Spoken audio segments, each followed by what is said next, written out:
கண்ணாடியோட ஒரு இன்டர்வியூ பண்ணலாமா? இது உங்கள் வாழ்க்கையோட இம்பார்ட்டண்ட்டான இன்டர்வியூவாக இருக்கும். உங்கள் கண்ணாடி எப்போவுமே உங்களை பார்த்துட்டே இருக்கு.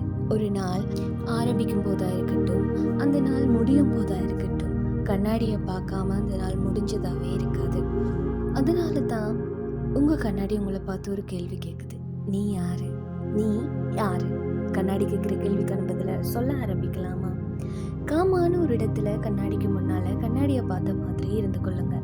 நான் ஒவ்வொரு கேள்வியாக கேட்கும் போதோ இல்லை ஒவ்வொரு விஷயம் சொல்லும் போதும் வீடியோவை ஸ்டாப் பண்ணுங்க. அதுக்கு பிறகு பதில் சொல்ல ஆரம்பிங்க. கண்ணை மூடி உங்கள் மனசை கண்ணாடியில் பாருங்கள். சைலண்டான ஒரு இடத்துல இருந்து கண்ணாடியை பார்த்து உங்களை நீங்களே, உன்னிட்ட எனக்கு ஒரு கேள்வி இருக்குது, நான் யாருன்னு உங்களை நீங்களே கேளுங்க. அதுக்கு கண்ணாடி உங்களை பார்த்து சொல்லுது.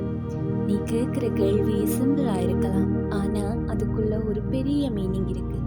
நீ யாருன்னு நீயே மறந்துட்டே வர. நீ கண்ணை மூடி யோசி, நீ யாருன்னு. இப்போ வீடியோவை ஸ்டாப் பண்ணி நீ யாருன்னு உங்களை நீங்களே அறிமுகம் செய்யுங்க. மற்றவங்க எப்போவுமே என்னால் எதுவுமே முடியாதுன்னு நினைக்கிறாங்க. நானுமே என்னால் எதுவுமே முடியாதுன்னு நினச்சிட்டேன். இப்போ கண்ணாடி உங்களை பார்த்து சொல்லுது, நீ ஒரு லூசர் கிடையாது. மற்றவங்க நம்பலைன்னா பரவாயில்ல, ஆனால் நீயும் உன்னை நம்பலைன்னா அதுதான் ரியல் ஃபெயிலியர். ஒரு டைமில் ஃபெயிலியர்னு ஃபீல் பண்ணவங்க தான் ஃப்யூச்சரில் சக்ஸஸோட ஸ்டோரியாக இருக்காங்க. கண்டிப்பாக உன்னாலேயும் உன்னோட சக்ஸஸ் ஸ்டோரியை உருவாக்க முடியும். ஓகே, நெக்ஸ்ட் ஸ்டெப் போகலாமா? இப்போ நீங்கள் கண்ணாடியை பார்த்து சொல்லுங்கள், நான் என்ன செய்தாலும் தோல்வியில் தான் முடியுது. ரொம்ப ஸ்ட்ரெஸ்ஸாக இருக்குது, யாரும் என்ன புரிஞ்சு கொள்றதே இல்லை. இப்போ கண்ணாடி உங்களை பார்த்து சொல்லுது, உனக்காக கண்டிப்பாக வெற்றி காத்திருக்கு.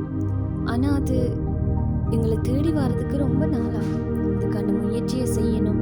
உன்னோட முயற்சியை நீ கைவிட்டுறாத. நீ போராடுற வழி, நீ விடுற கண்ணீர், இது ஒன்றுமே வேஸ்ட் ஆகாது. அது உன்னோட ஸ்ட்ரென்த்தாக மாறி நாளைக்கு உன்னை பெரிய இடத்துல கொண்டே விட போகுது. இப்போ நீங்கள் கண்ணாடியை பார்த்து சொல்லுங்கள், நீ தான் என்னோட ரிஃப்ளெக்ஷன். ஆனால் அது எனக்கு இப்போ தான் புரியுது. எனக்கு நானே தான் மோட்டிவேஷன். என்ன மோட்டிவேட் பண்ண யாருமே எனக்கு தேவையில்லை. உன் முன்னாடி இருக்கிற கண்ணாடி உன்னை பார்த்து ஒரு கேள்வி கேட்குது. நீ ரெடியாக இருக்கியா? உன்னோட சக்ஸஸுக்காக ஃபைட் பண்ணுறதுக்கு நீ ரெடியாக இருக்கியா? இந்த கண்ணாடி உன்னோட ஒரு ரிஃப்ளெக்ஷன் தான்.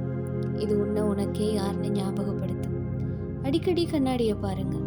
நீ அழகாக இருக்க. உன்னால் முடியாததுண்டு எதுவுமே கிடையாது. நீ சாதிக்க பிறந்தவ. உன்னோட சக்ஸஸ் உன்னோட கையில் தான் இருக்குது. உன்னோட வெற்றி வெகு தூரத்தில் இல்லை, வெட்டி பிடிக்கிற தூரம் தான்.